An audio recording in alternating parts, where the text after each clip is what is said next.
Okay, last chapter. That will be chapter, I believe is 13. Let's double check on that one. This is chapter 13, the responsibility and how we're doing the budget control. So the important thing from this chapter is how to move from the static budget into the flexible budget. And that's going to happen once you know how the costs behave. And by knowing that the costs behave either as a fix, either as a variable, what you need to know is what's the actual activity, which is the actual situation, and what's the budget activity. Once you see the budget activity, and once you know which costs behave as a variable, which costs behave as a fix, then you can adjust the budget to the actual level of activity, prepare the budget having the assumptions. When we're preparing the budget for 10,000, prepare the similar budget but for activity of 12,000, and then comparing the results of the budget for 12,000 versus the actual for 12,000. So what you have to do simply is knowing the indirect material, indirect labor, and utilities are variable cost. Find out what's the variable cost per unit, knowing that the variable cost per unit doesn't change. Once you do that, you can easily move from the budget from 10,000 to a budget for 12,000.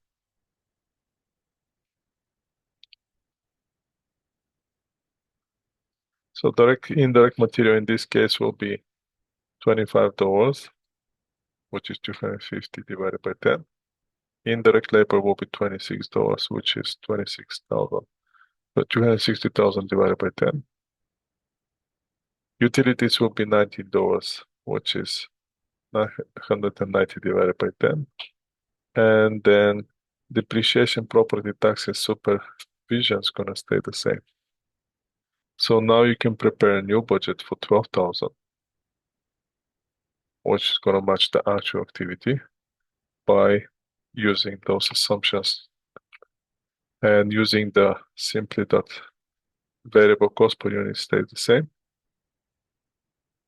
and fixed cost in total stays the same.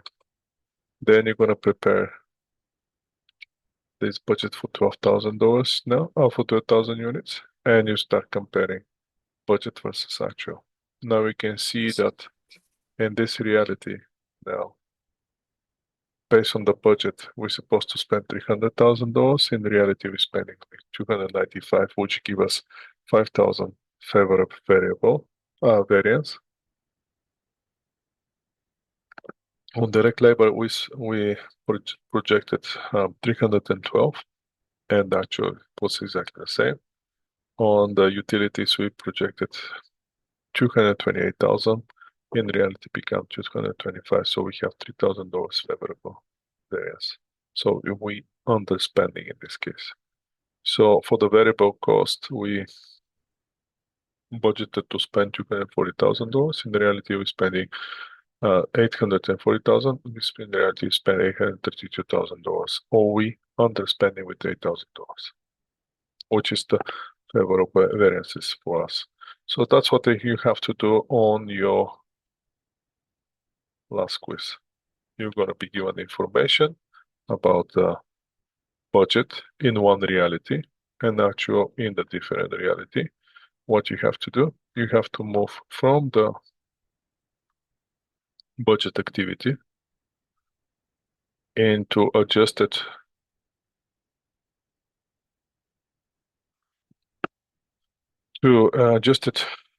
find the variable cost per unit, adjust it, and then prepare a new budget for the level of actual activity and run the variances and see which one is favorable, which one is not. Make sense?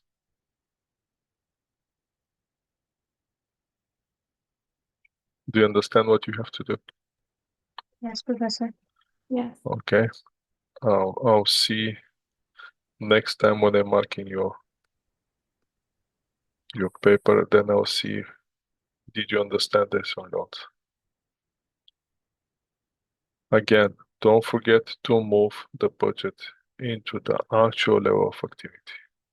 The simple thing that you can do is the easiest one. If you don't know how to do the variable, now the variable will be indirect material, indirect labor, or direct material, direct labor, whatever is direct cost, that will be variable cost. Depreciation, rent, utility, depreciation, property taxes, utility, anything like that will be fixed cost. So for the fixed cost, you don't have to change it, whatever it's on the budget activity. The same will be on any adjusted activity. We're gonna fixed cost gonna stay the same. The only adjustment you have to do is for the variable cost. Okay, that's one. Let's talk about the next one. I believe we did this in the class, so we don't have to repeat it again. But if we have to repeat it again, don't forget that here the total cost always gonna be the total fixed cost plus the variable cost. And the variable cost, once you get the variable cost for direct material, direct labor, and overhead, time 10, it's gonna give you the variable portion. Plus the 100,000 is gonna give you the total. And then the same thing you have to do for 14,000 units level of activity, and you're gonna get the right answer.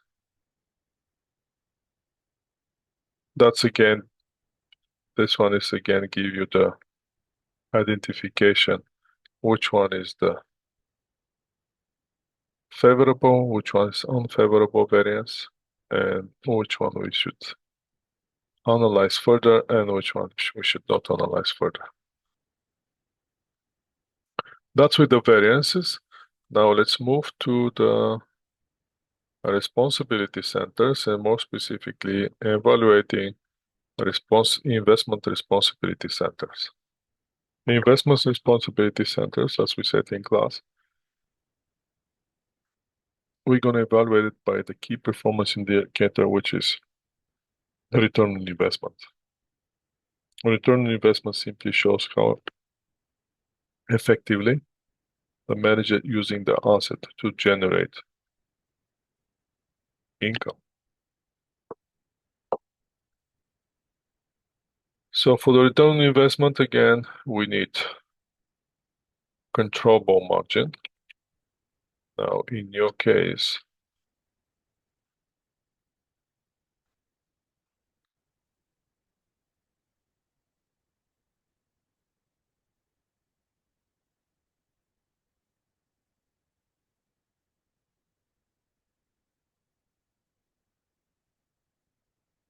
you're going to have the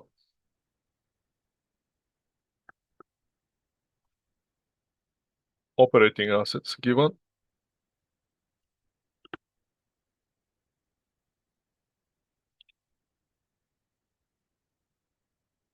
And you're going to be given information about, you don't need only operating assets. So basically what you need information is, you need information about the revenue. You need information about the expenses. And you need information about the fixed assets. So from the revenue minus expenses, you're going to get the nominator. From the fixed asset, you're going to get your denominator. Once you have those two, you can easily calculate return on investment. So return on investment simply will be calculation between, in this case, they're going to work with the controllable margin divided by the total or the average operating assets. which in this case are 2 million. And then you can see what's the percentage of return on investment that they generated in this case.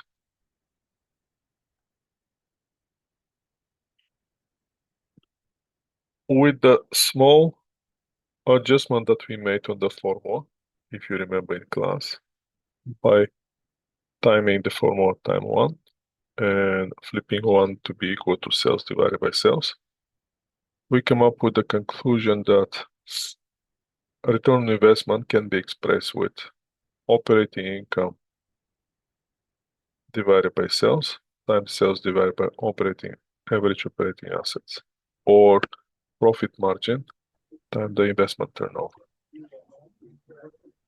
So once we do that, and once we see the how much is our return on investment, we can think how can we improve our return on investment. So you have to tell me, how can I improve return on investment? One way to improve the internal investment is to increase the sales. By increasing the sales, you're going to increase here your numerator. You're going to increase the denominator, but you're going to increase the income as well. And that's going to give you the effect of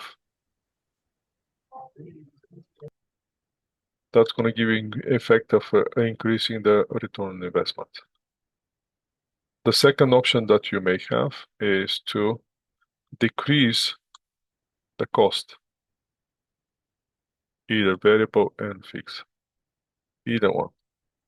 By decreasing the cost, since the cost is going to increase your income, if everything else stays the same, your return on investment is going to go up. The third option is to reduce the average operating assets. So if you reduce average operating assets, since those assets are your denominator, you directly is going to increase the return on investment.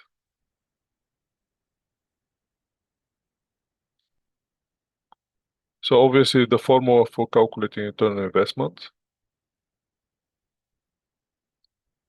will be controllable margin divided by average operating assets.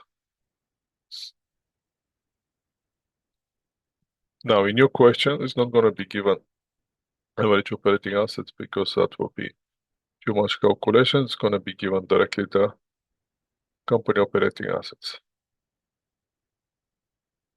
And you're going to have enough information to calculate the income that the company generates.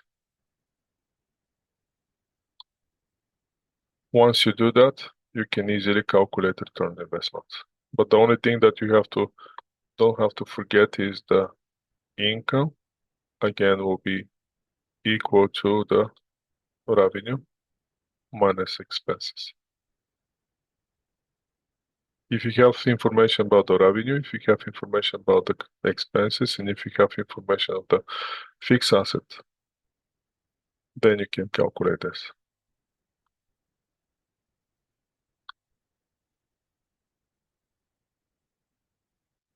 I believe we did this question in class, and that was indirect question. How, if the operating assets hasn't changed for the short period, what will be the margin that you have to achieve in order to get the new return on investment? We did that in class. The other thing that you're going to be tested is the residual income. You have to show me that you can calculate the residual income as well. How are we going to calculate the residual income? Well, compared to return on investment, again, return on investment is controllable margin, or in your case, will be net income divided by operating assets. Return on residual income simply is going to show you if you have the assets and if you have some required rate of return, how much is the actual compared to what you want. So in this case, if the company here, trying to find something, if the company wants 10% return out of 2 million average operating assets, the 10% means that the company wants only 200,000. And if the company generates 260, the residual income will be $60,000. Why 60,000? Because they want from the 2 million, they only all, want only 10%, which 10% is 200,000. In fact, they're getting 260. So their residual income is $60,000. We talk about the residual income, weaknesses of the residual income. One of the weaknesses of the residual income is that you cannot compare divisions with different sizes. Because for that reason, it might look that division give you residual income, but return on investment will be lower than the other. So when you have a different sizes, stay with the return on investment and see which project give you higher return on investment.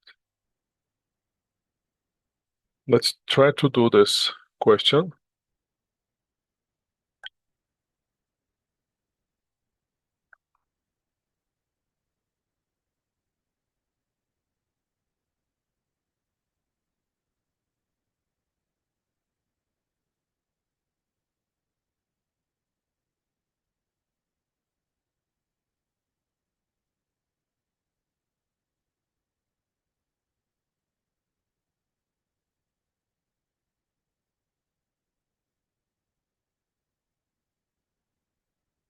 What do you think the answer will be here?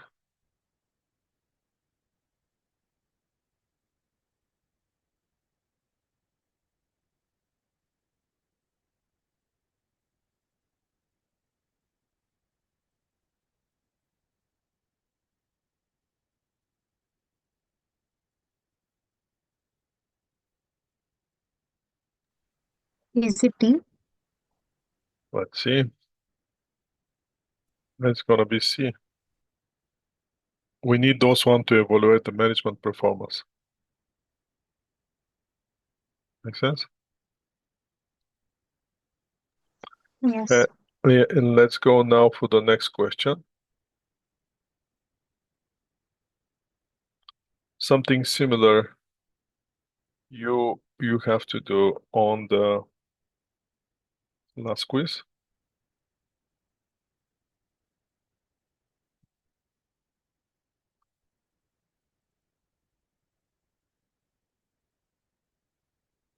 The only thing that when you have so many of those, I'm not gonna trick you with contribution margin, controllable margin, operating income to test you which one you have to use. That's not the case. That's not the point. The point is I'm gonna give you you have to use the income, but I'm gonna give you the income through you have to calculate the income. That's the only difference. So in this case, since information is for the local division obviously is going to be measured on the controllable margin. So get the controllable margin and work with the controllable margin and tell me what you're getting here. First, we need to find out return on investment. For the return on investment, obviously, we need the controllable margin, which is 610,000.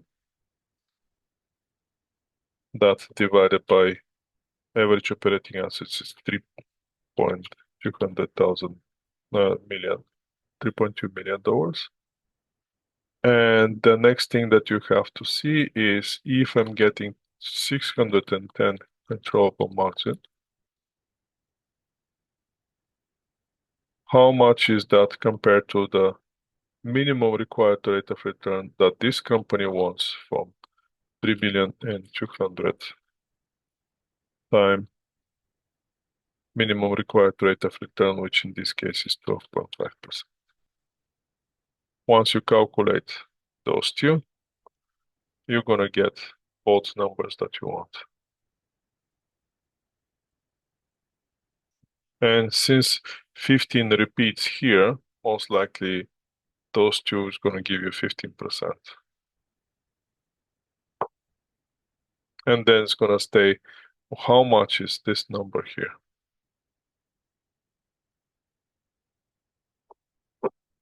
So what you're getting as the numbers?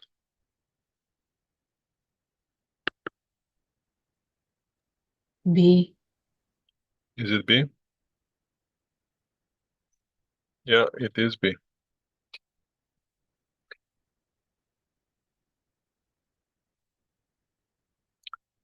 So in your case, it's not going to be multiple choice question though. In your case, you have to calculate both. So from this chapter, there will be two questions. One will be you to convert static budget into flexible budget and comment on your findings. Is it favorable? Is it unfavorable? What exactly is?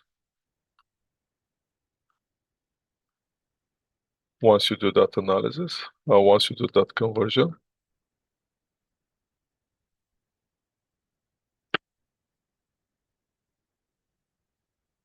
obviously you have to know what the budget is.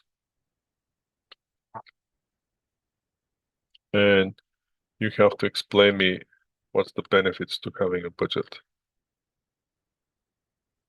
The next question will be you have to calculate the net income or operating income. Operating assets gonna be given, and you have to calculate me return on investment and residual income and tell me how can I improve residual income. Those will be the questions from this chapter. In total, let me see how many. You're gonna have 6 questions for this quiz. You're gonna have 6 questions. Now, two questions gonna come from this chapter. Let's see what else is gonna come. We're done. This chapter is over. We're done with this chapter. That was the last slide that I wanted to talk. So since we're done with this chapter, let's go and tell you what else you can expect on the quiz.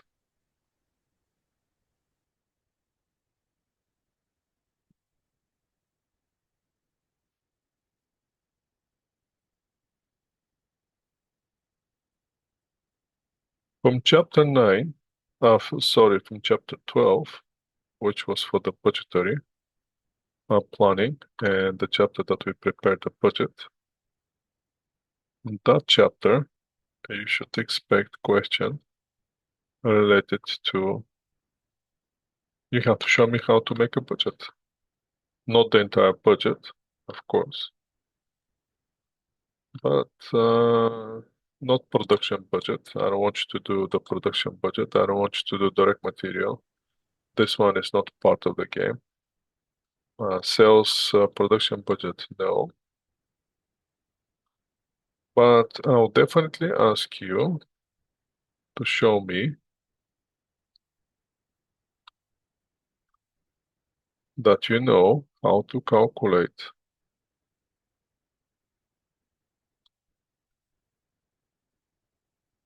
cash collection,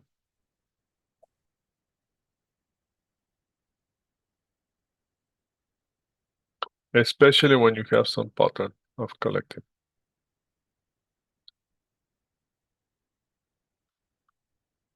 So the information is going to be given to you, and you have to calculate how much cash we're going to get. So once you know how much we collect, on what pattern we're collecting accounts receivables, next thing that you need to know is how much your sales every month. And once you know how much is your sales, .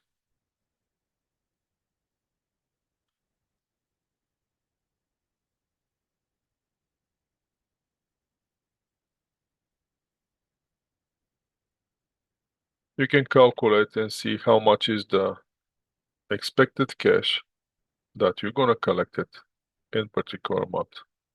So in this case, we have this accounts receivable collection, and we have our sales were somewhere on the top. Let me find our sales here.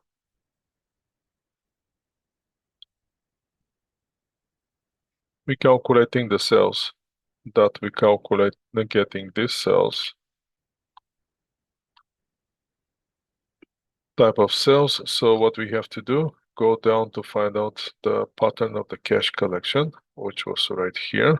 I'm going to duplicate this slide here.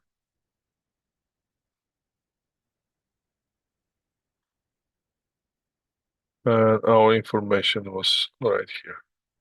So once I have my sales, and once I have my cash collection, I can easily tell you how much I'm going to collect in the first quarter, how much I'm going to collect in the second quarter, how much I'm going to collect in the third quarter, how much I'm going to collect in the fourth quarter. If you have to do the calculation for the first quarter, calculation will be in the first quarter, you're going to collect the $60,000, which has to be collected in the first quarter, plus 60% of the $180,000. Next quarter, I'm going to collect the 40% 180,000 plus the 60% of the 210. Next quarter, I'm going to collect the 40% of 210 times 60% of 240. And keep going, keep going, keep going until you get the collection. That's why here, as you can see, in the first quarter, we're collecting the 60,000, which is given to us here. We're collecting the 60,000 first, and then collecting the 60% of the $180,000. Then second quarter, we're collecting the 40% of the 180 plus the 60% of 210. And keep going, keep going, keep going. So the question that you're gonna get is out for the collection. And it's gonna look something like this. So what you have to do is you have to show me that you know how to calculate the cash that you get.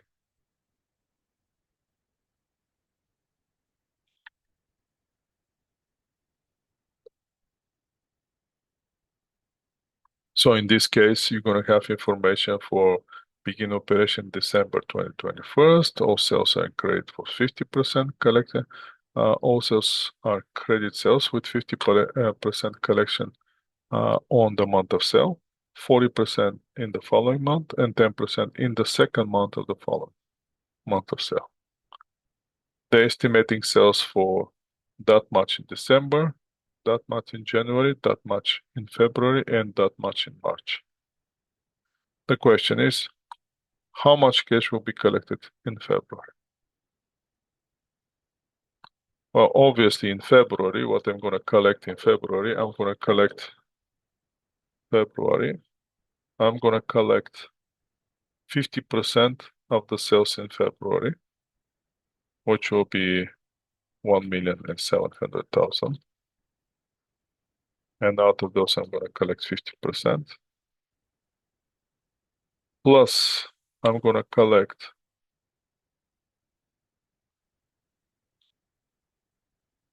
going backwards, I'm going to collect the 40% from the sales from January.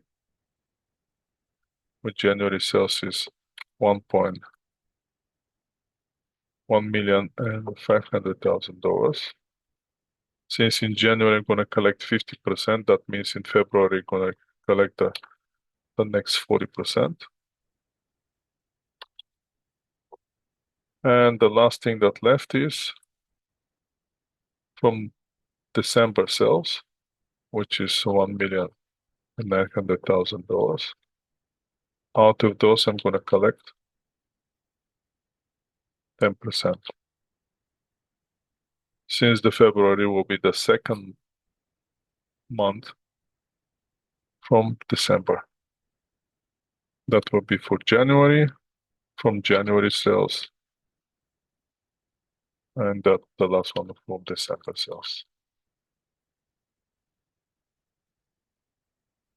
And that's how you're going to get your answer. So something similar you have to do on the final. Plus you have to tell me how can I improve the collection. So there'll be elements of you to do something as well. So that's what's going to come from this chapter.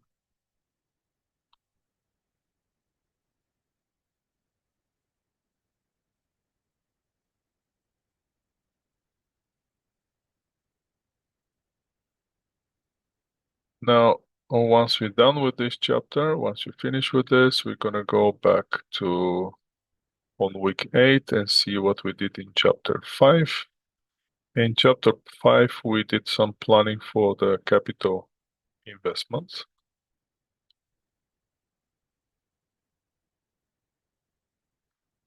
And for the capital investments,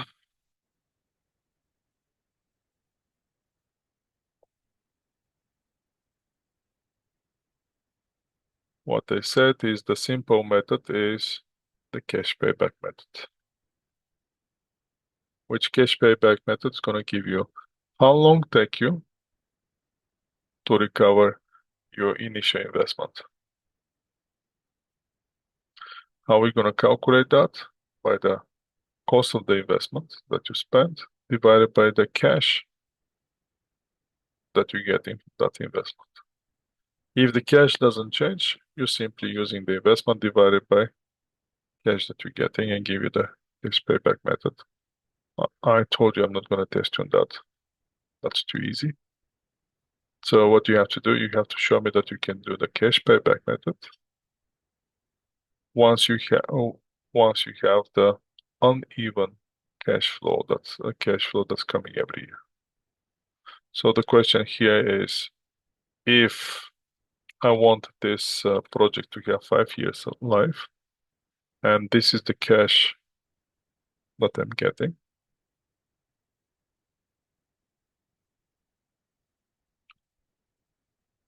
and this is the cash that I'm getting, how long is going to take me to recover my initial investment? Well, there's so many ways you can do this. The simple way will be, okay, I have 300,000 investment. So the first year I recover 60. What's going to happen for second year? For the second year, there's like a 240,000 left, which I'm going to recover 90,000 of those. Third year, that's not the one that I was chasing. The third year, what's going to happen third year? Now there's going to be another leftover, 230, 40 minus 90. That's going to give you a number. And keep going until you fully recover your investment. Then tell me which year you recover your investment. Obviously, if it's between the years, you have to get the fraction of the year. How are you going to get the fraction of the year? Of the cash that you need to collect versus the cash that you're collecting for that year that you're recovering your investment. And then adding the fraction into the round number that you already get. So you already know that you definitely is going to take you 4 years. 3 years. And you're going to get your payback on the fourth year. But where exactly in the fourth year? Exactly in the middle of the fourth year. So if you want to practice for this question, this is the good practice for you. Then you to see which one and how much is your cash payback method.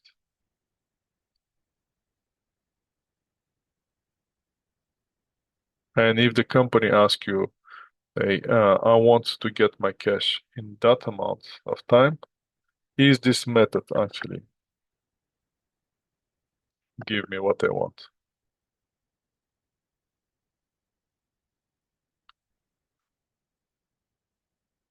And how long it's going to take. The next thing that I want you to do is you to be able to explain what's the benefits of the cash payback and what's the negative side of the cash payback method. And the other thing I want you to do is to do exactly the same for the next method, which is the net present value method.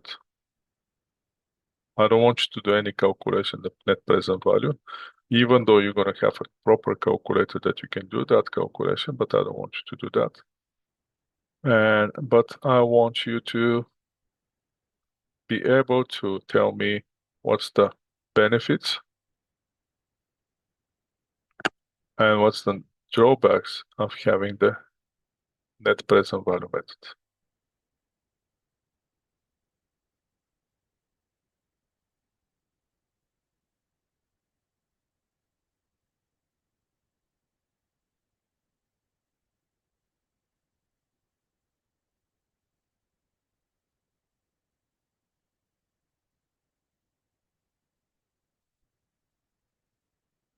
Trying to see if there's any slides on that, but I don't see any slides. So you have to come up with the idea.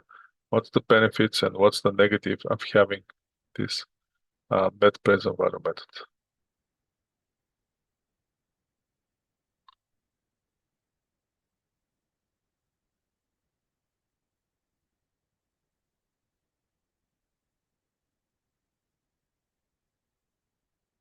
That's one thing that you can think about it and give me explanation on your test. So that will be fourth question, and there will be two more questions. Obviously, the last two questions gonna come from the week 7 chapter, which is chapter 11, which was the incremental analysis. From that chapter, incremental analysis, again, you're gonna have two questions to show me that you can make decisions. What kind of decisions I want you to show me that you can make is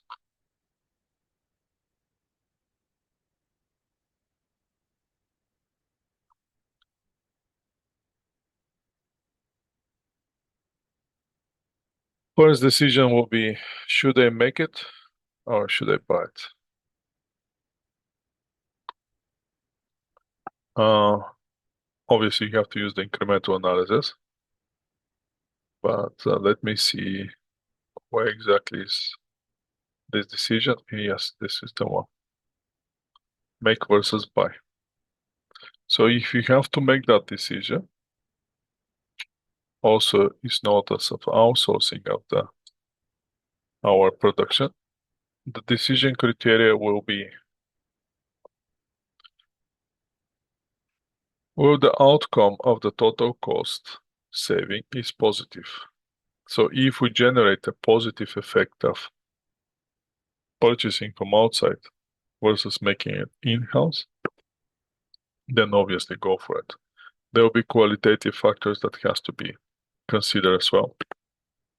So yes, I'm going to ask on the qualitative factors. The advantages of having this method to go with if you go with outsourcing, you can free up capacity, or you can shift the production somewhere else, or can move the risk to the supplier. Disadvantages will be you're using the control over the quality, then it's going to be difficult if you have to bring the production back. And you have to make sure that the client, so once you start doing it, you're going to lose your um, adequate expertise, level of expertise. So that means you have to make sure that whoever you hire to do the job, it has the same level of expertise that you have and using the same quality materials that you're using. So how are we going to do this decision? Basically, you're going to have information about the cost. You're going to have number of units that you're producing, which this cost is related.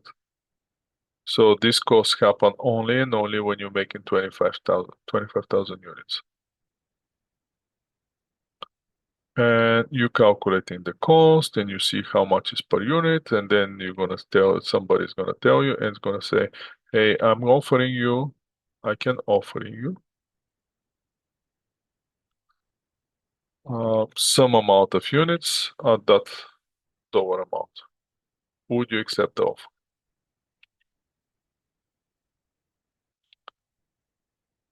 And then you have to decide if all the variable costs are eliminate the variable cost are eliminated and 10,000 of the fixed cost are remaining. The 50,000 fixed cost gonna stay. So in that case, should I make it or should I buy it? So if I make it, my cost is 225. If I buy it, my cost will be the cost of the units that I need to purchase plus the fixed cost that I cannot save. So it's gonna cost me 250,000. In this case, I'm gonna lose $25,000. So perhaps keep making it. So technically what you have to do, you have to answer this question again.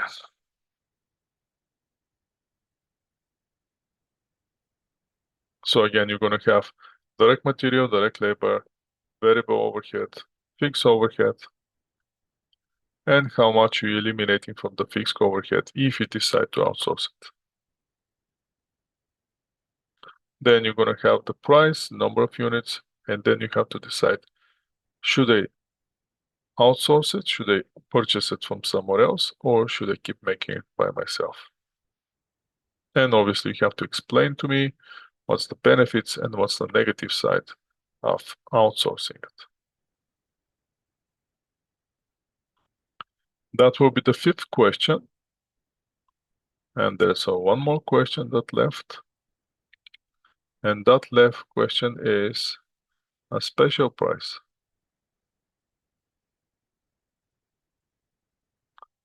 Let me find where is it.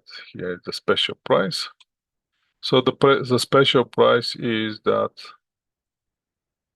should I accept a special price from the customer that approached me and asked me to sell him something below my regular sales price.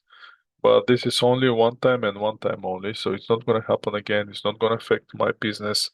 Nothing else going to happen. It's just one time and one time only.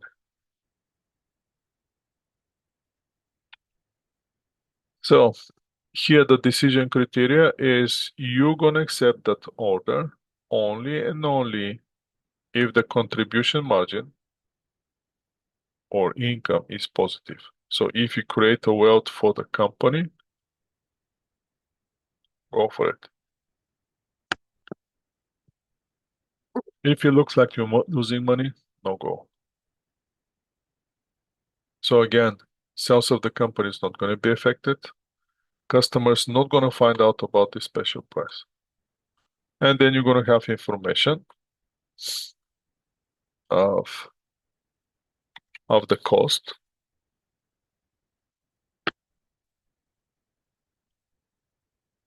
What's the portion of the variable cost? What's the portion of the fixed cost?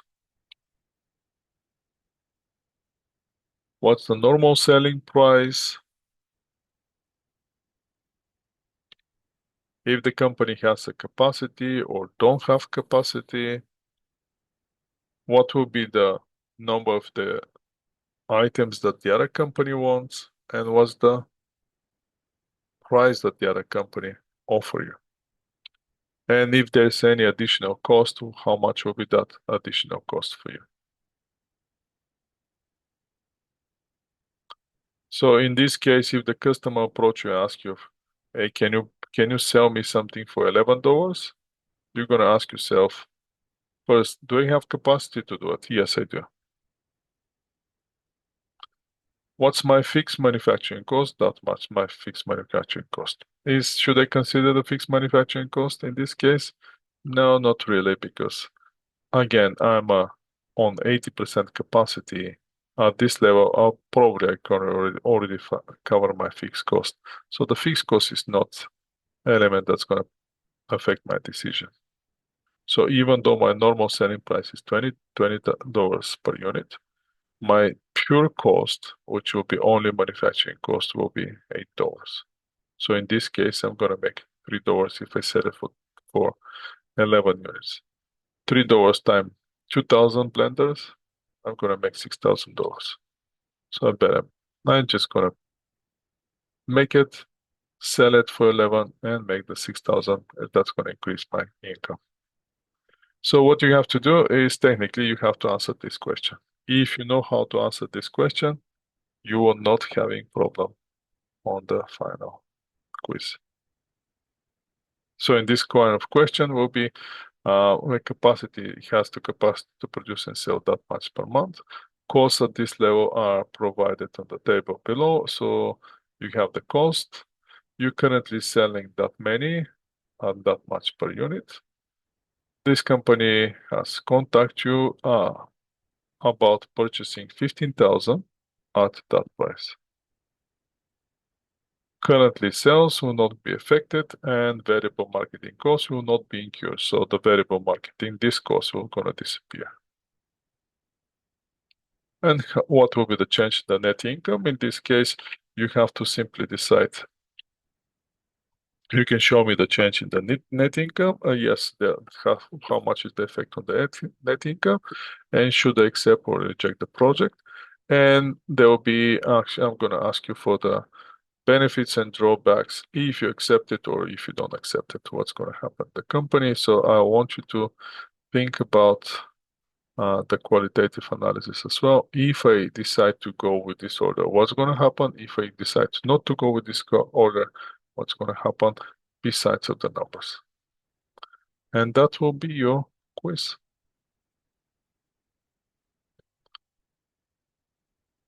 So now, once you know what's going to be on your quiz, let's see what's waiting for you on your case and how your case will be marked. That will be the next thing that I want you to see. And the last thing that I want you to see will be your assignment for this week. But before we go to the assignment for this week, or should I cover the assignment from this week and then go to the case? Which one you prefer? The case. Let's go with the case then.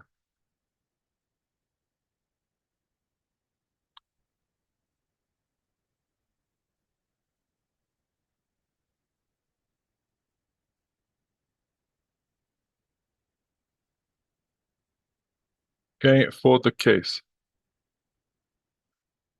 From the content, so again, but I can't even tell you this in the class. This is where you have to submit your case. The case submission is next Saturday. So you open this link, only one group member submitting the case. That's all. Presentation link, again, one group member send me the presentation link so I can watch your video. If it's in using the Microsoft Teams, make sure you give me access to your video, otherwise you won't be able to watch it. And if I cannot watch it, then how can I give you marks? Right? That's logical. So make sure you give me that access. Now, discussion posting for yourself. Two people already make that discussion posting for yourself. That will be due next Friday. So that one is coming due. That's one thing that I told you. So now the next thing that's coming, that which I want you clearly to make it, is go back to your discussions here and make sure that when I check your discussions, I can see here at least 34 people. So one person still missing here. So if I run statistic, we're gonna see who that person is. Actually, there should two people. Pema is missing and Boje is missing. If you're planning to use 0.5% of your 5%, please don't do it. But if you're planning to get all the 5%, which coming from those 5% will be under this section here. Discussion posting self, no, that's this one here, ADP. This is the one that's gonna come. Those 5% is gonna come here. So if you're missing, again, if you're missing discussion, since there are 10 discussions, 5% of the overall, so you're gonna have half mark for each discussion. Make sure you complete those discussions, please. I hate cutting your marks for something that you can do anytime at any point. And I keep going, keep going. You see, on this discussion, I have only 31 people. That means at least 3 people are missing. And so if somebody make 2 posts, that means that simply means that more than 3 people are missing. So I can see a total threads 31, so that means clearly 3 people missing. And we can see which one are those. 1, 2, and 3. So those people coming again. So they're missing at this point, they were missing 1 point now. And I'm gonna keep going with, so week 4, again, 31 people. Now we can easily guess which will be the 2 of those people. Again, that this person is missing, this person missing, and this person missing. So now those 2 are on the 1.5 marks from the final. And we can keep going, that's 32 here. Let's see who decide to, is those 2 people involved. This one is going per Pavnit, now it's start getting marks. So she does only 1% up to this point. Those 2 students, now they increasing to 2% out of 5. And if we keep going, probably they're gonna go even higher.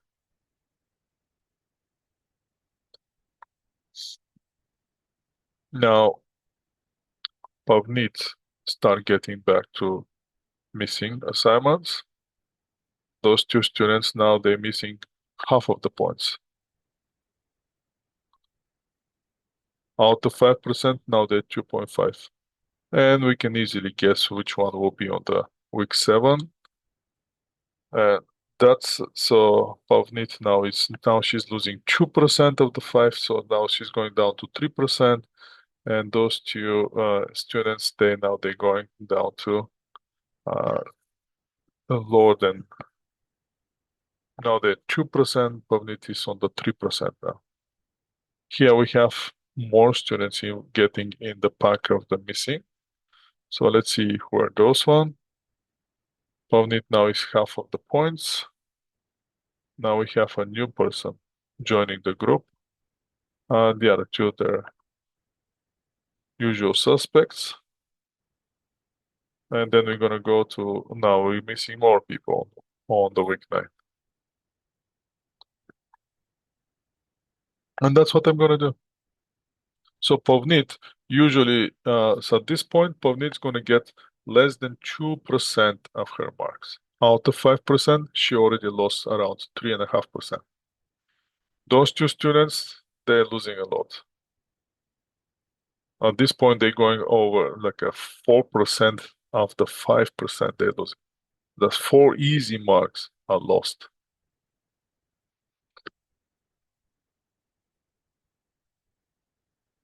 And the last week is only 3, so that means you're still on the kind of submissions here. So, Yes. you have said, like after discussion forum to talk about the Wiley's assignment, how it has like whether it's easy or not. So should we have like two posts or just one post, like Whatever the one post, which. whatever the discussion asks you. You don't have to, go to the discussion, see what the Mhm. questions are, try to answer those questions. That's all. Okay, Right? thanks. And if you want, uh,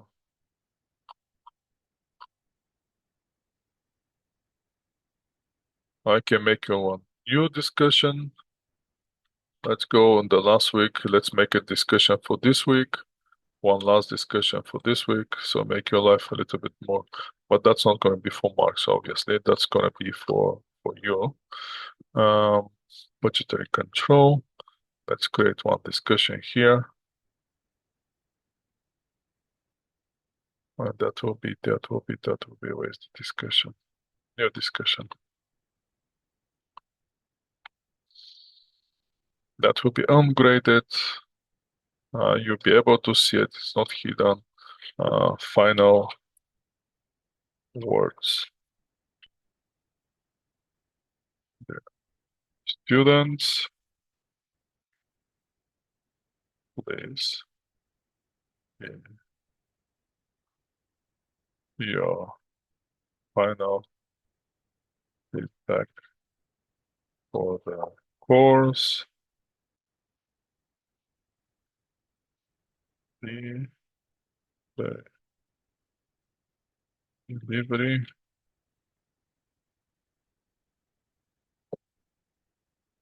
and your experience. Your experience as well. And also, please, me your final word for this journey we had over the last 11 weeks. Thank you and success.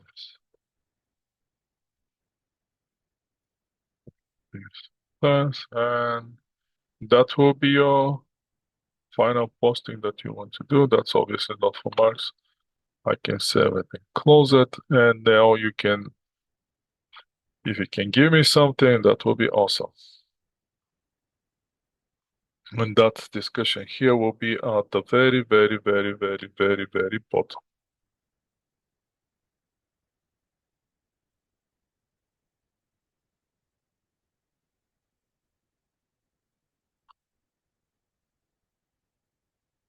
Make sense?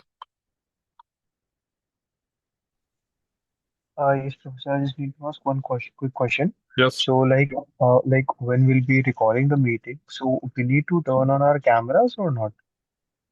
Sorry, what? Do you need to what? Do we need to turn on our cameras while recording the Yes. presentation? Yes. So let's go Like, now. Let's move now to the. We're done with this. So now, done with the marks. Let's move now and start explaining about the submission and what you have to do. Let's go to the group project and let's go to rubric. Let's see now how your case gonna be marked. You're gonna have two components. Can you guys see my screen? You're gonna have here Yes, two Professor. components. One component is gonna come from the report. 20% coming from the report. 5% is coming from the presentation. Let's go with the presentation first. In order to get your full marks for the presentation. Now, since you are 3 members of the group, 6 members of the group, correct? Yes, Professor. I want each of you to speak between 2.5 and 3 minutes. So maximum 3 minutes per person. That give you 18 minutes presentation, maximum. Try not to go over 18 minutes. and try not to go over 3 minutes per person. I don't want one person to dominate the presentation. The presentation has to be balanced between all the team members. All the team members should be able to present. So again, 2.5, 3 minutes maximum per person. If you go less than 2.5 minutes per person, that person is gonna get a mark deduction. If you go over 3 minutes per person, again, that person is gonna get a mark deduction. Not the group itself, the person, individual itself. That's for the presentation. Also on the presentation, you are on camera. When you're on camera, I want you to look professional. Your camera will be on through the entire presentation. You're not turning your camera when you finish the presentation and let the other people speak. No, your job is not done. You have to stay with the other people. So that means everything that you're doing within those 18 minutes, including checking your nose, it's going to be recorded. So you have to uh, manage your hands and what your hands doing, and not to sleep, not to yawning, not anything like that. That's the whole point. You to show me that you're professional and you can present in front of the other people.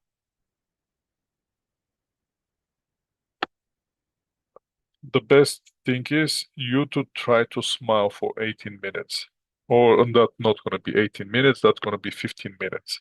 Because 3 out of 18 you have to speak, so the other 15 minutes, practice smiling.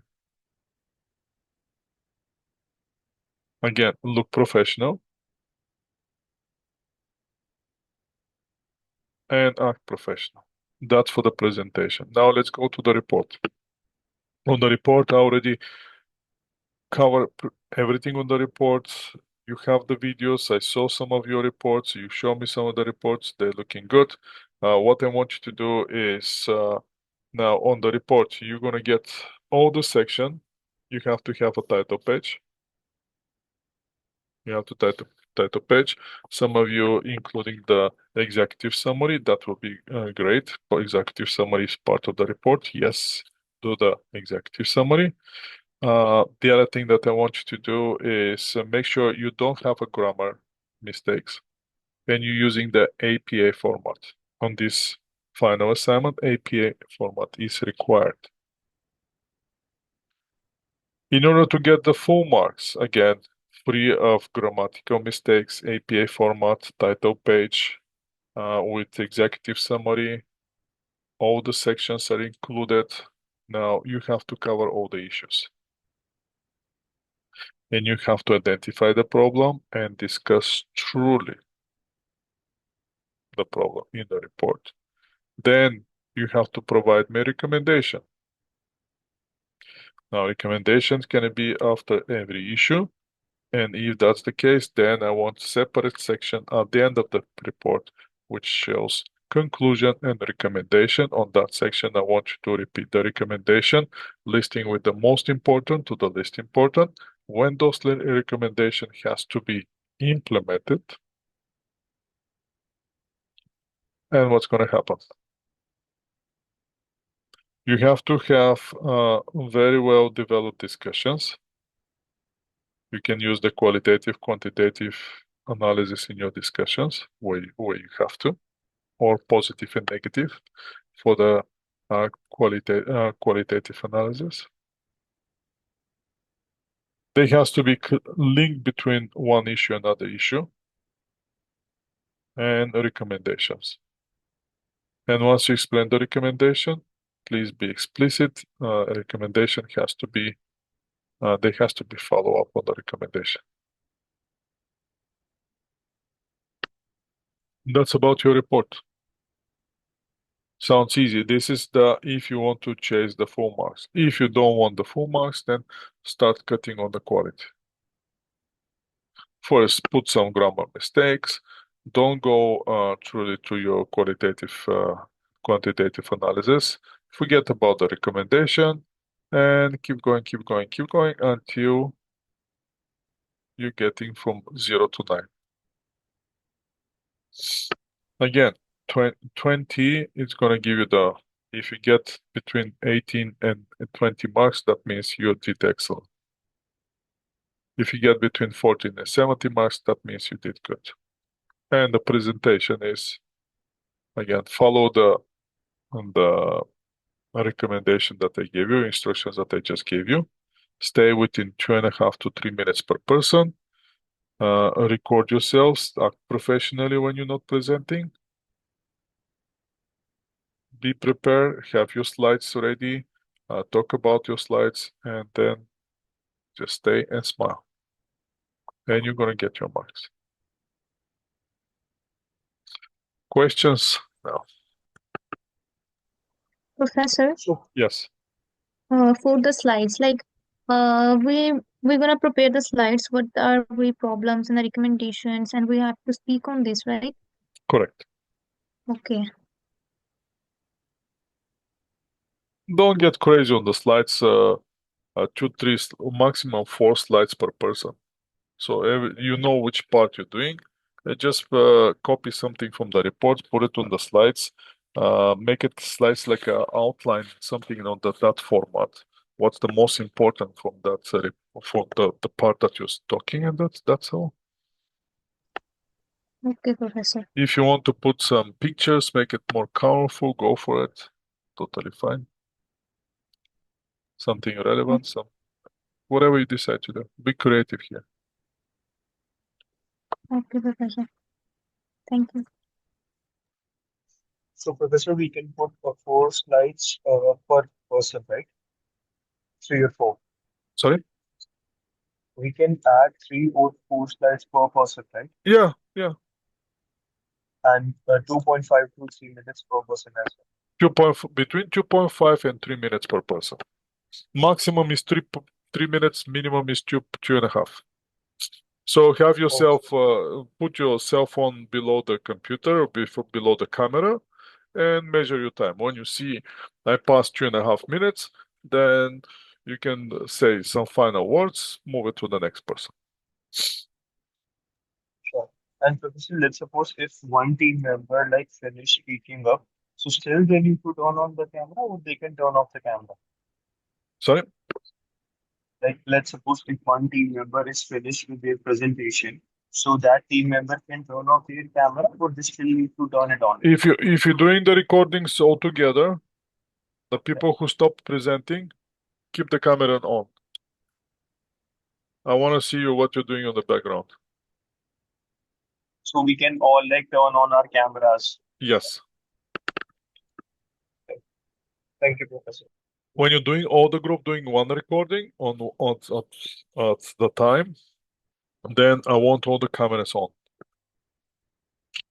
Don't turn off your camera because that's not very nice. Sure, Professor. Sure.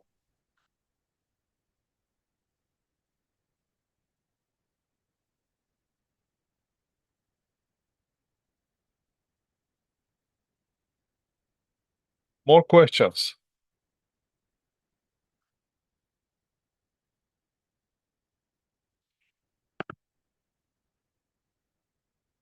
I'm waiting for more questions. If you have any. If you don't, let's check your assignment. Let me check your assignment and see if there's anything interesting there.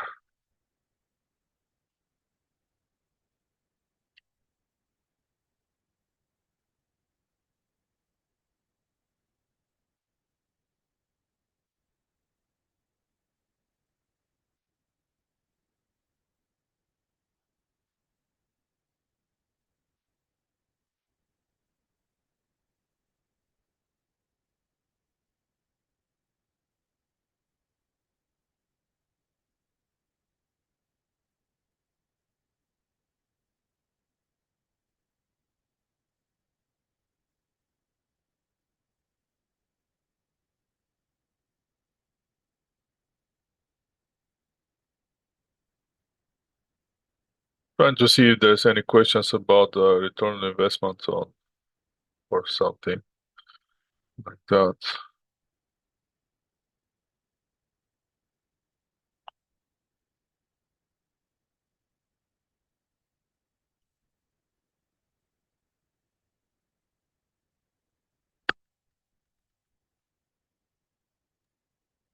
Sir, question. Are we Yes. going to include the ethical concern in the PowerPoint presentation?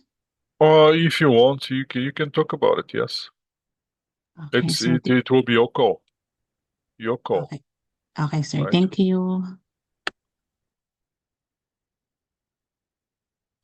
Oh my God, there's no question about return on investment or residual income on your last quiz.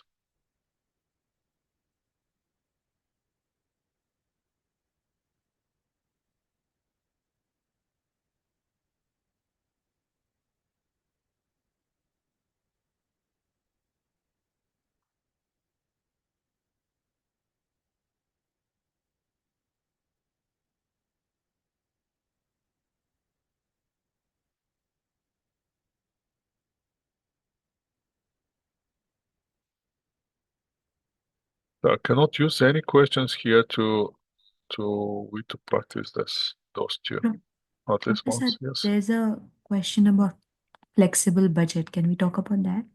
A flexible budget, which question is that? Oh, you to prepare the flexible budget to different activities? Is that the one? Yes, it's question number 3 in my assignment. Three.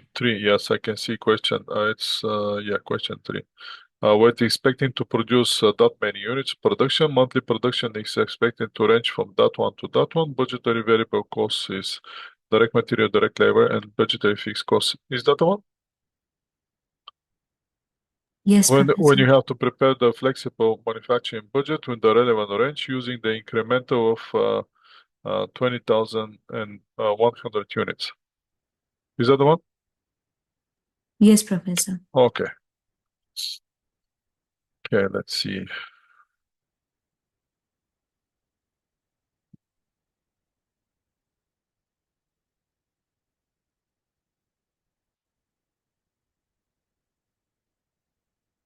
Let me open one Excel spreadsheet and we can compare.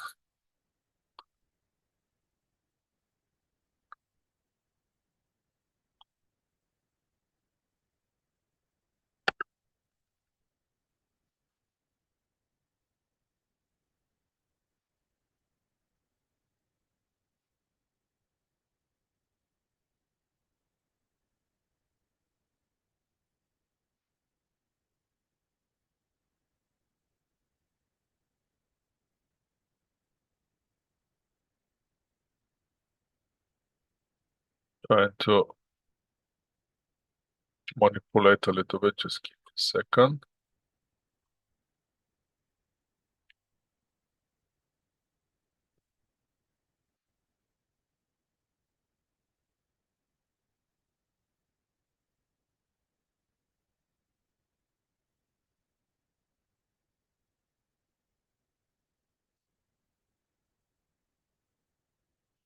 Okay, I have it. So now we can share the screen.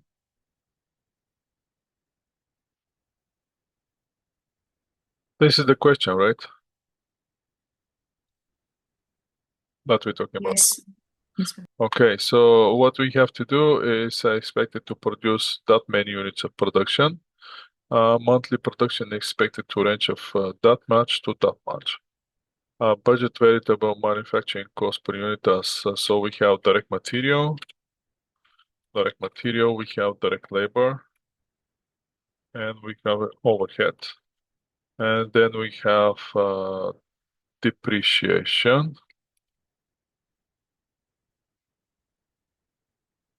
And we have supervision. So those are our costs. So, okay, sorry about this. Let's make those one bigger here. Of this one. Make everything bigger. So you can see it. Okay. So what we have to do, we have to prepare that budget with proper proper terminology. What do we know? We know per unit, cost per unit, right?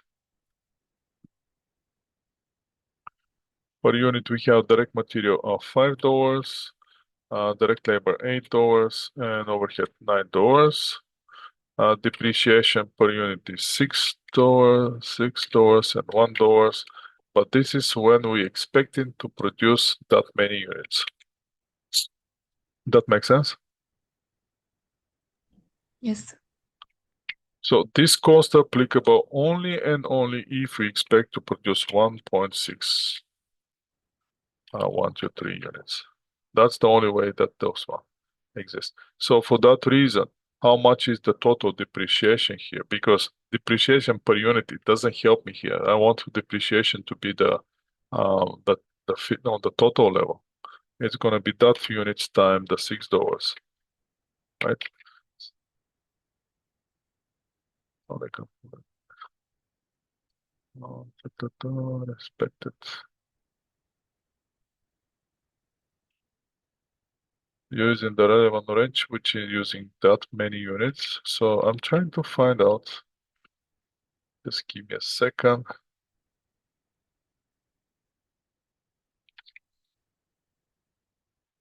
So this is my total cost, correct?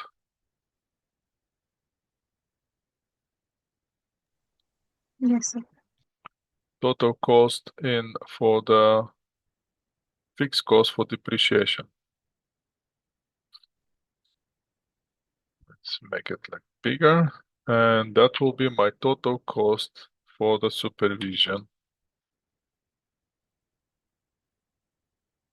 Now the question is,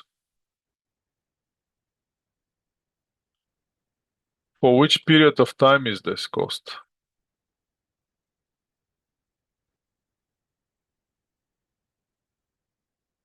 This is per unit. Let's say that's per unit, and this is where for which period of time is this? For the entire 2022, correct? Yes. That will be per year. My production is 1260, 123. Correct? Yes. So that means my costs for the year, total cost for the depreciation is going to be that much, and total cost for the supervision for the entire year will be that much. Now, what we have to do, our monthly production is expected to range from that much to that much. Now we're moving per month, correct? And we're going to have, first month, we're going to have 83,200. And then we're going to move this number. What will be our incremental? 20,100 units, correct? Yes. So we're going to have month one. Let's do it here, insert. No, do I need this one? No. Let's go this. No, I don't need this one. Per month. And this is per month if I'm making that much. My incremental here is 2,100. So the next number here will be this one plus that number.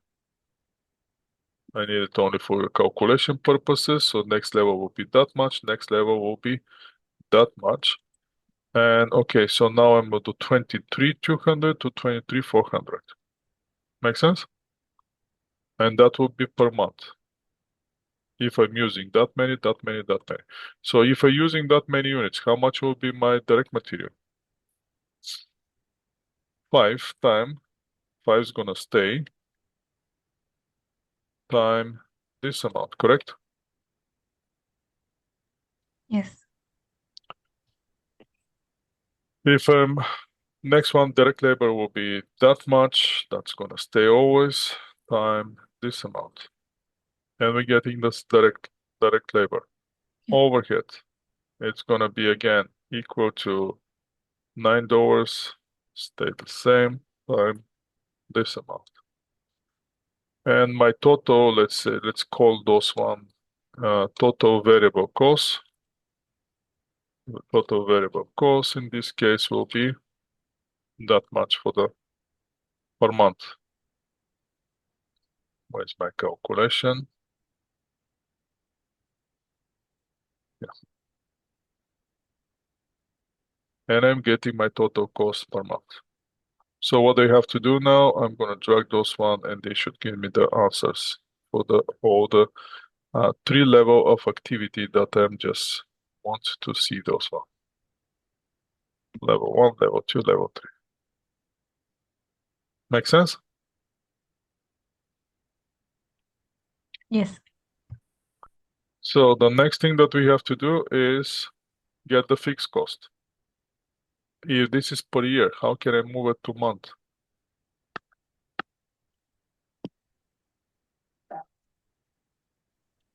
Divide by 2. Divided by Yeah. 12. So it's gonna be this one divided by 12. And that will be my monthly cost. How this cost gonna change if I change the activity? It's not going to change. It's not gonna change. Why? Because it's fixed cost. Let's call this variable cost here. And then we're gonna have total fixed cost. So my total fixed cost here will be those two together.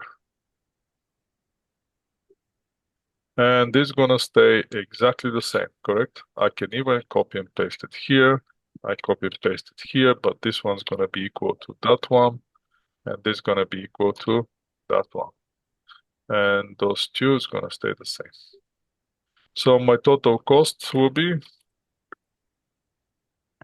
obviously the variable plus the fix. And we're done with this. Make sense?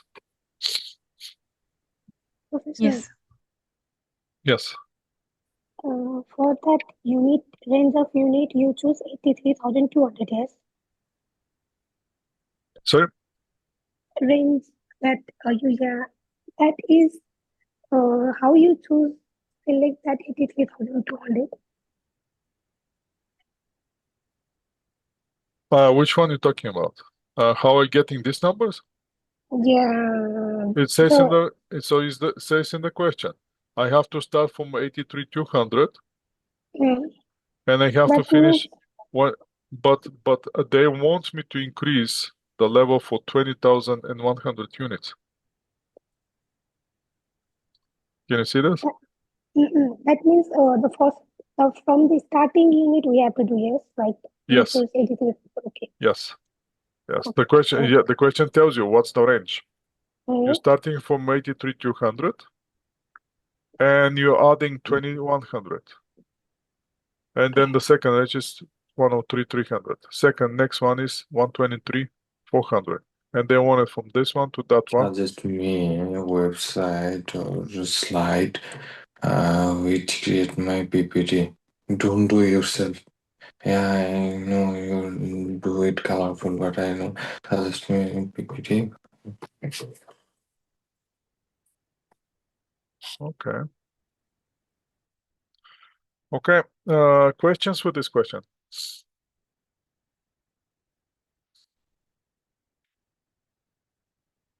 Any questions with this question? And you asked me for something else, right? That was one. What was the other one?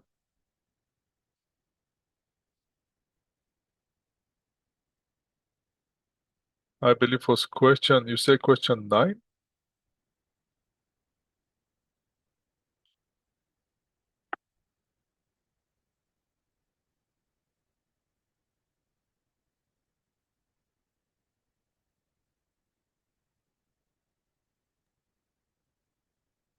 Is that what you guys asked me?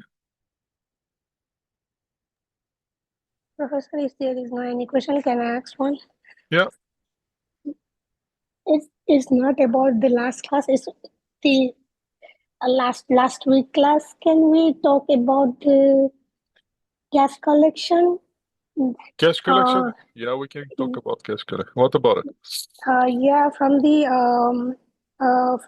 our weekly assignment, I have confusion at the question number 8. I think Okay. this is Let me see. Let me see what's question 8 then. on that assignment. Just a second.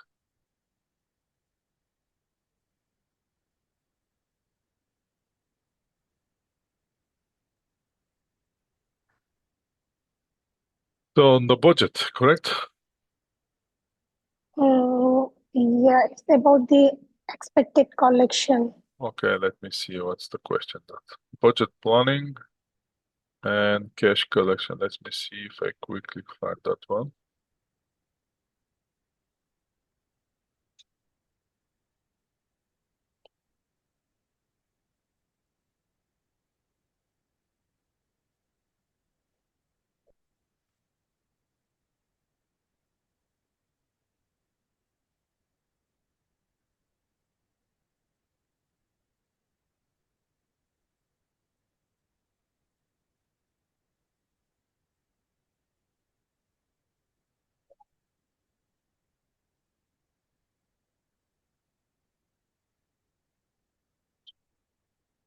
Raw material.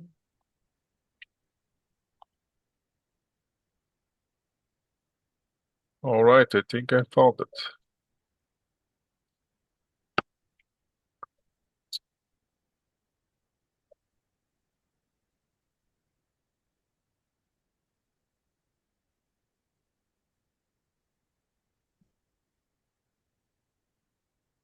And you're gonna tell me if this is the question.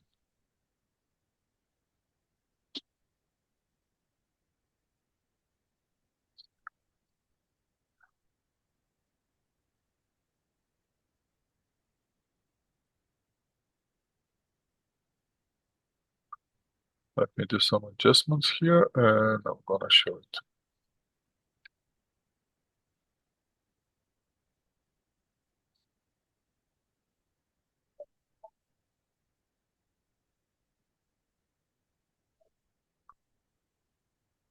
Okay, share my screen.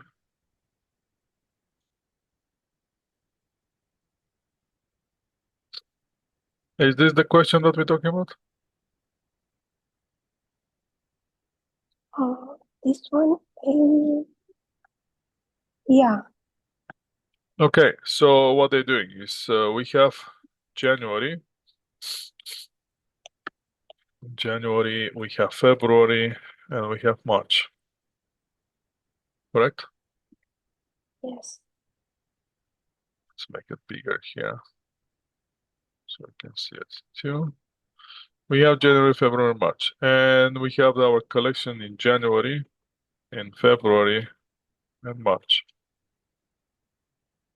That's February here and March here. So the question is, how much are our sales and how we collecting them? In January, our sales are 209,600. In February, 252,123, 200. And in March are 292,800. Total is that much. Let's make it like a decimals. And let's make all those one with this. Okay, we have our starting point, correct? How are we collecting? Our collection pattern is we collecting 75% of the sales will be collected in the month of sales and 25 will be collected in the following month. Calculate the collection per customer for each month. So we have here 75% and then we have 25%. Correct? Yes. Are you with me? Yeah. Yes, sir. Okay. So if my sales in January are on credit or on credit, if my sales on January are that much, how much of those sales I'm gonna collect in January? as a percentage?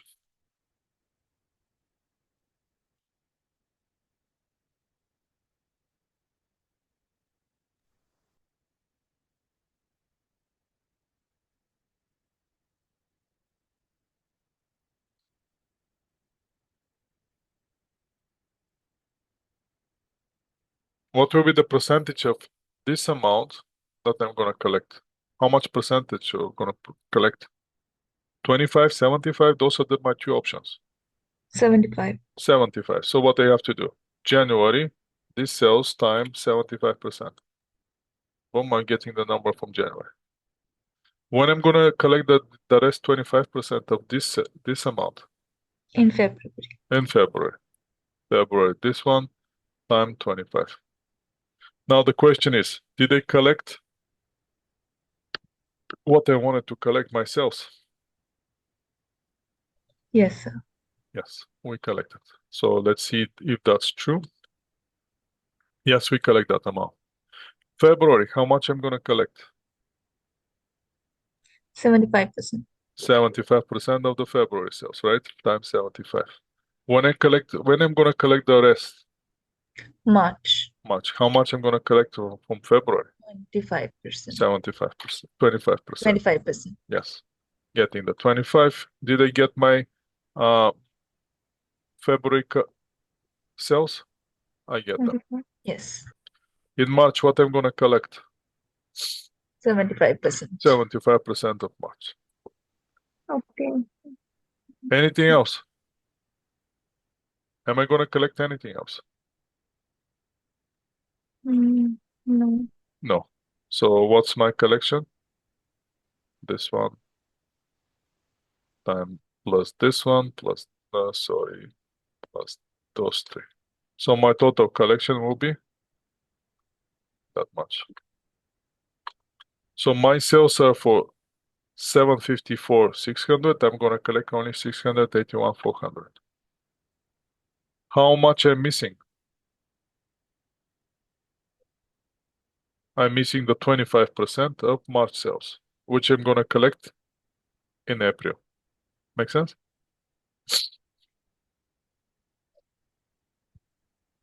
Is that how you Yes, sir. did? Is that how you did this question? Professor, how you get that 200 in like 209,600? How you get that? This one? No, that one 252,000. This one? Yeah, this both one. Well, what I'm collecting in February and March. Uh, The question is, this is my sales. This is my collection. So what I'm trying to do is to collect my sales. Nothing more, nothing less. If this is my collection and those are my sales, uh, how much of my sales I'm collecting? So basically, I collected only that much. Even though my sales are 754, I collected only 681 400.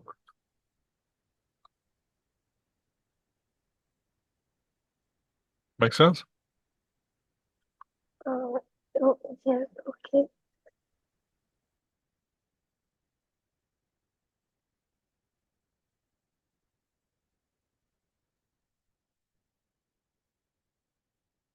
Make it more professional now. And cannot get any more professional than this.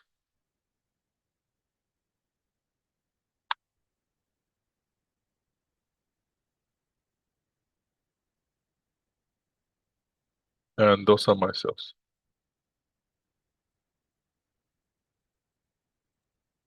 Make sense? Yes.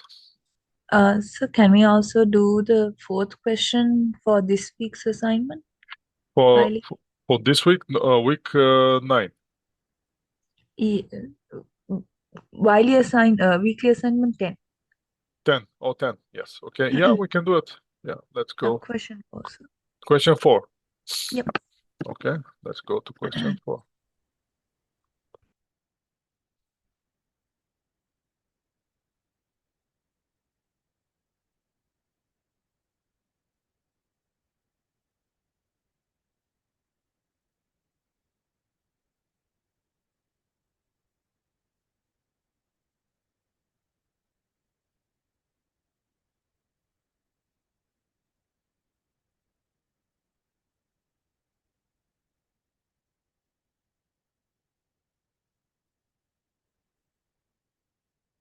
Can you guys see my screen? Yes, sir. Yes, sir. Okay. Is this the question? Yes. Okay. Let's do it.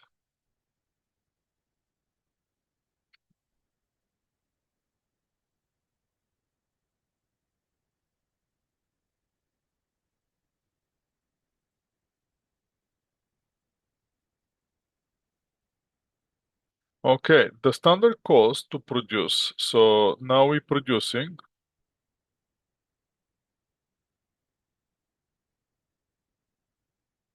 this is product 99, includes 2 units. So for 1 unit, we need 2 units of direct material, which direct material cost us $5.80. Correct? Yes. Let's make this one bigger.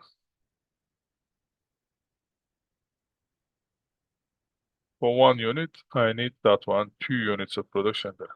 The company bought 27,000, so they bought 100 units. Correct? Yes. And they produce, that's how much they bought, and of material for $6 per unit. Right? So the purchase price they pay $6.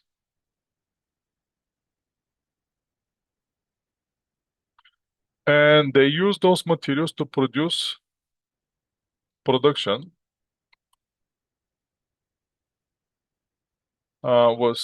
production was 14,050 units. Correct? So now what we have to do, calculate the total price and quantity variance for the materials. Now we never talk about the variances and how to calculate those variances. Have we?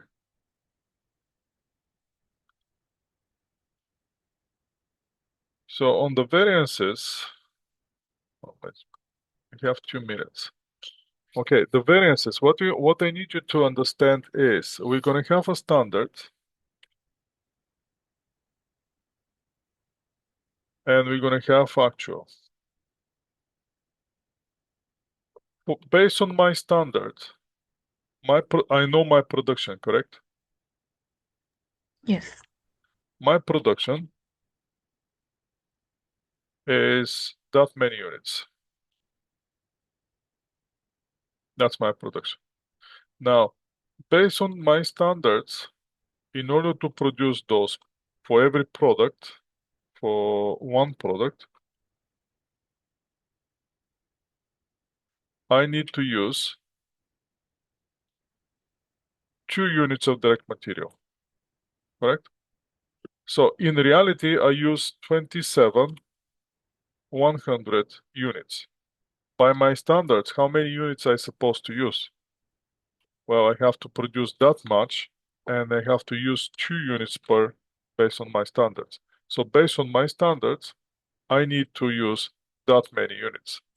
This is the direct material, correct? Direct material in units. Yes. That will be material here. Now, based on my standards, again, price should be that much, correct?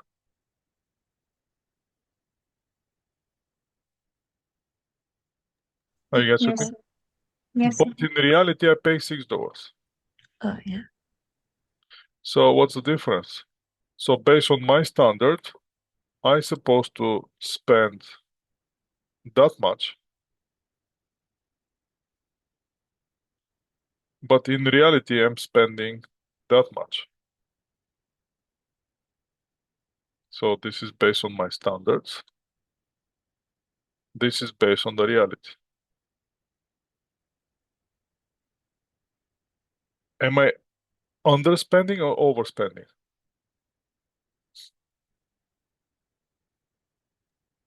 Underspending. Understanding. Underspending. How much?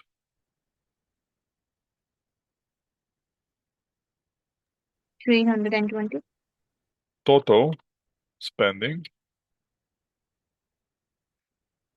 I'm spending this one minus that one. So I'm underspending $380. Make sense? Yes. Now, we have to see what's my quantity variance. So in order to get my quantity variance, this is kind of tricky here to explain it in just 2 minutes, but I'm gonna try. So based on the quantity variance, what we're gonna do is we're gonna freeze the standard price, and we're gonna see only the change in the variance on the quantity. So how much is my quantity only in the quantity on the direct material? Direct material units variance. Am I overusing or underusing? Underusing. I'm underusing. Well, how much is my standard price? 5.8. 5.8. So based on the direct material only on the usage, I'm underusing. My underusage is based on the material that I'm using and based on the standard price. My variance here is 5,800 favorable, correct? Since I'm underusing some, Yes. so based on my usage, I'm underusing, so I'm saving $2,800. But based on the price, now, watch this on the price. Now I'm gonna stay with the actual. Okay, but I'm gonna use here the difference in the prices. Am I overspending or underspending? Overspending. Overspending. Because of that overspending, I'm paying $5,400 more. Make sense? And if I'm paying more, that's maybe that's for me unfavorable. Are you with me? Yes, sir. Yes, sir. Do you understand this logic? Yes, Yes. sir. So if it comes to the direct material, we're gonna freeze it at the standard point. But if it comes to the price, we're gonna freeze it at the actual point of the usage. Because in reality, we're using that many material, that's how much we purchase. But we're paying 20 cents more for that much. So that directly hit us of $5,400 we're spending more than our standards. Because if we in reality we have to purchase those one and we supposed to use our standard price, we should spend less than that. But we're overspending here. Make sense? Yes. Okay. So that being said, that's how you're getting your variances. That being said, I saw there's another question similar like this, but that question talking about labor. Have you seen that? That's question number 9, which Yes. is exactly the same question, but talk about labor. Let's put this question. Since we're doing the material, let's do the labor as well. Because the logic is absolutely same. There's no difference in the logic between one question and the other question.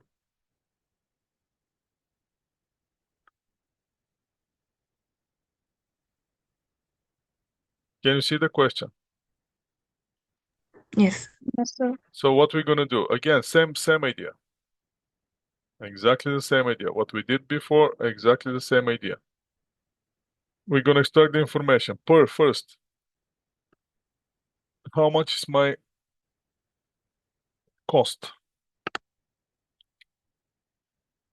per hour?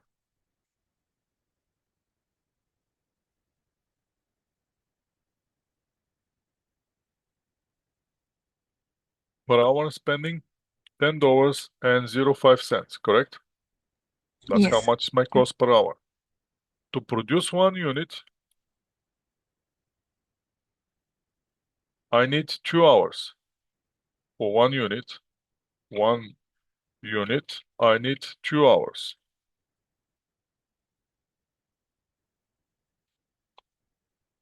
Make sense? Yes. Okay. So the company, actual, let's go now with the, I can easily grab this one now and flip it there.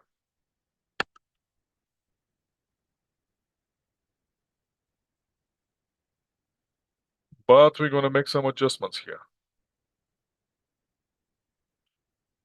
Actual hours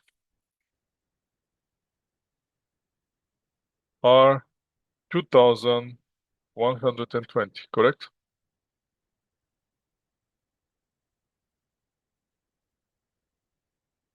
Are you with me, people? Yes, sir. Actual hourly rate, 9.85. 9.85. And the last thing that we have is the production. 1,000. Is 1,000 units. 1,000 units. So, how many actual hours we use? Direct labor hours. Actual hours. 2,120. 2,120. Based on our standards, how many hours we supposed to use to produce 1,000 units? Because our production is 1,000. 1,000 times 2 hours, correct? Yes. Are we overusing or underusing hours? Overusing. Overusing, clearly we overusing hours. To produce 1,000, I supposed to spend 2,000 hours, but we're using 2,100 hours. Okay, how much my standard, how much is supposed to pay per hour? I'm supposed to spend 10.05. Is that how much I'm spending?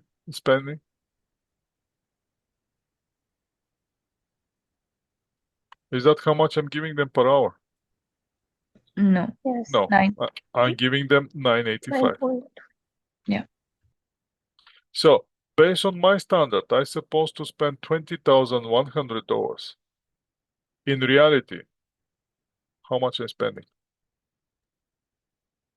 Overspending. That will be total spending. I'm overspending. Can you see it? Yes. Now the question is, why am I overspending? Minus this one. So in this one will be unfavorable, right? If it's positive, that means Yes. going up unfavorable for me. No questions about it. Now the question is, why am I overspending? Let's see first. Based on the price and calculating the price, total price and quantity labor variance. Let's go with the hour. That's not going to be price, it's going to be rate variance here. So based on the rate, what happened with the rate? In reality, that's the hours that I'm paying, correct? Those are the Yes. hours that I'm paying. The rate will be in the real situation. But based on my standards, I'm supposed to spend $10. But in reality, I'm paying less, correct? Yes. Yes. So only based on that one, I have reduced my rate with $20, correct? 20 cents, sorry, 20 cents per hour. So that gives me, no, that's not what it gives me. That gives me this one time that one. That's gonna give me saving of $424. Can you see it? Yes. That's favorable for me. Mm. Now let's check what's happened with the quantity or the hours,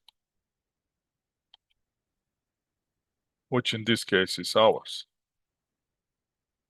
And the hours, I'm using that many hours minus standard, I'm using that.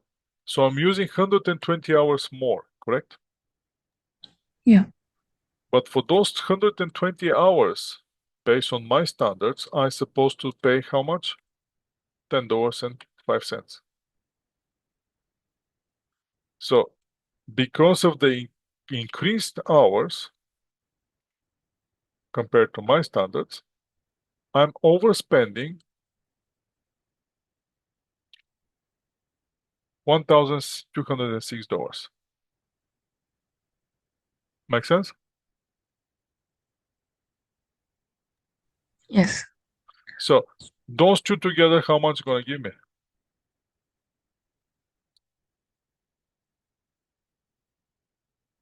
Well, exactly, we're gonna be give me my total spend.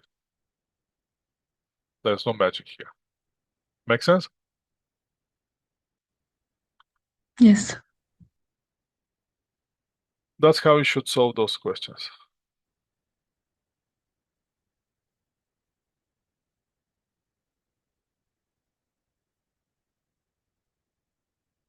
Those are tricky questions. We haven't practiced for those questions in the class, and there's no slides for those one. I apologize for that, but at least we can cover it here. And that's how you're getting the material variance and the labor variance.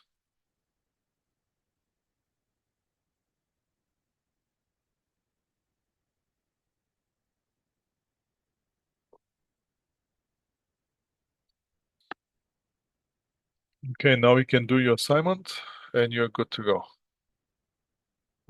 Any other questions, guys? On Friday, try to be on time. What time are we going to start the quiz?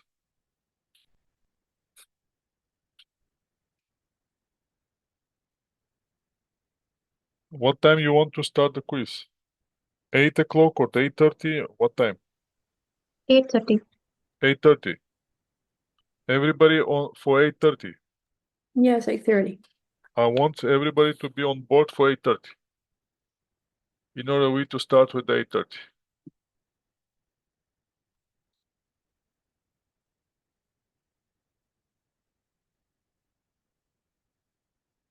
Let's put it on the vote.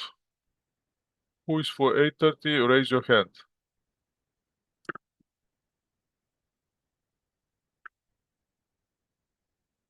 You have the some kind of tools so you can easily show me that you're raising your hand.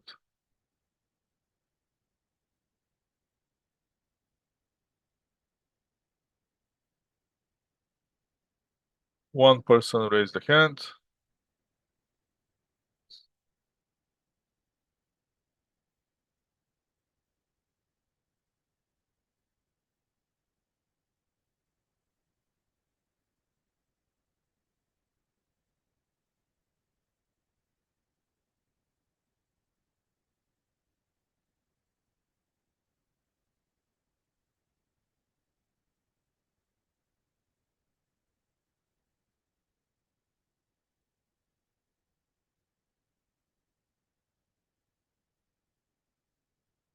Okay, you know what? Let's try something new here. I never tried this before. Let's see how this is gonna work. Go for it.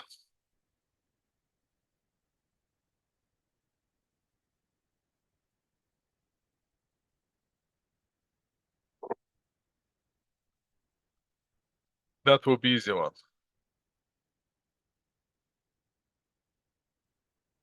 I have 20 students. So so far I have only 10 response. Looking for another 10.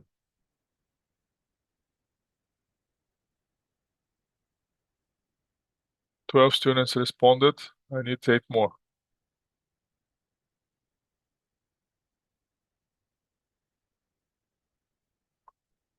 Okay, 7 more. Sir, Yes. if it is at 8:30, still we have to still the class would Yeah, be. you can come at 8. Yeah, absolutely. Absolutely. Come at 8, come earlier than 8, whatever you decide to come. The question is, where do you want to start the quiz? Okay. Okay, let's finish this poll and let's share the results. Can you see the results? Yes. So Yes, sir. okay. So there you go. That's what's happening. Thank you. That will be the last thing for me today. Thank you for today. Enjoy the rest of your day. Have a great rest of the week, and we'll see each other on Friday.